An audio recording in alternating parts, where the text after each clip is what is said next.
Well, I'm a capitalist. I believe in the free market system. I believe that companies deserve to make a profit. They have to make a profit.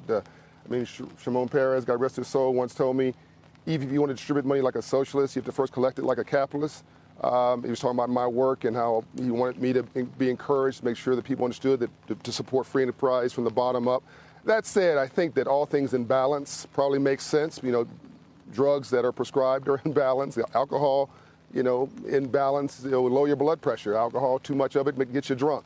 I think that after World War II and during World War II, the private sector and individuals who were successful were asked to lean in with the government to help the government get through, the country get through it, that crisis. And we came out stronger as a result of that.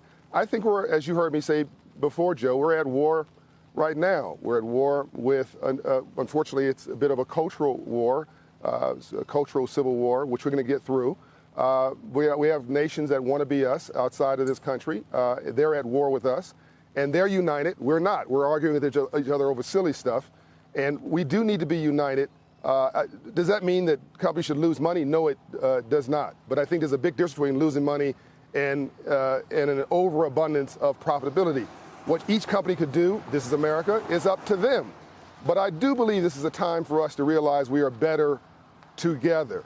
That all of us are needed to put our shoulder against the wheel right now to make sure we get through this and we upgrade our software as a country. We're a country, an idea. America's an idea more than it is a nation, and come out of this stronger on the other side. I know that was a longer philosophical answer, but I do actually think, Joe, you asked a philosophical question, not just a literal economic question. So yes, I do believe we should lean in.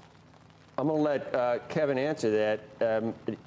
Because it's not just profits, Kevin. It's for shareholders. You're supposed to maximize profits, and if you're not dealing with duopolies or monopolies, you hope that the market takes care of setting prices through competition, so that Google or an Apple makes these great phones. They make these outsized profits because they're great at what they do. I can't imagine them saying, "Geez, we're really doing too well for our shareholders. We need to be a not for profit or maybe a 5% profitable company." Does it make sense, Kevin? I love to talk about the social good and what companies should do for their communities and how there's a broader mission than making money. At the end of the day, that makes everybody feel warm and fuzzy, but it's nowhere near reality. We're a very divided country right now and getting worse, actually. And a lot of it has to do with policies just like that, attempting to contort capitalism, to mold it to a new mission, to a new mandate, has never worked. And it's not going to work this time either. And it can maybe be debated every day. But the fact is, corporations have been very successful. The American economy is still the #1 on earth and the end of the entire world. You can try and bend it and say it should be doing something else in a different way, but it can take that stress as well. Bottom line is companies service their customers, their employees, and their shareholders. That's it. That's what they do. If you want more, you go to government and you ask government for policy. And the midterms, only 90 days away, actually, we will decide on a proxy whether this policy by this administration is being supported by the people or not. I have my own opinion.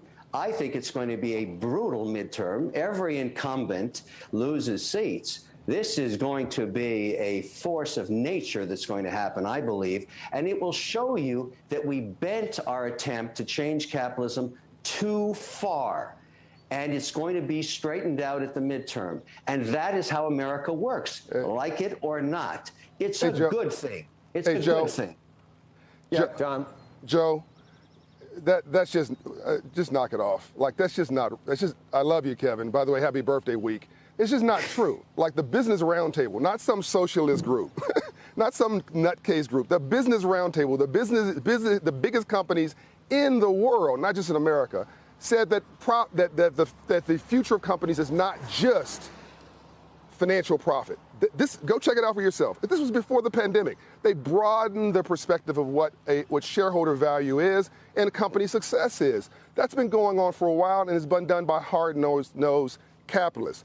Where did did society turn in the 60s during the civil rights movement? It was the private sector that integrated the lunch counters in the South. It wasn't the government. That was the private sector reframing capitalism. What happened after George Floyd? $52 billion, I think it's more than that, from the private sector. That wasn't on their balance sheet. That wasn't on their income statement. That wasn't their mission. But they did the right thing and led. And you know what? It's been good for them. It's been accretive to their brands. It's been good for America. We've got the biggest, most profitable companies in the world.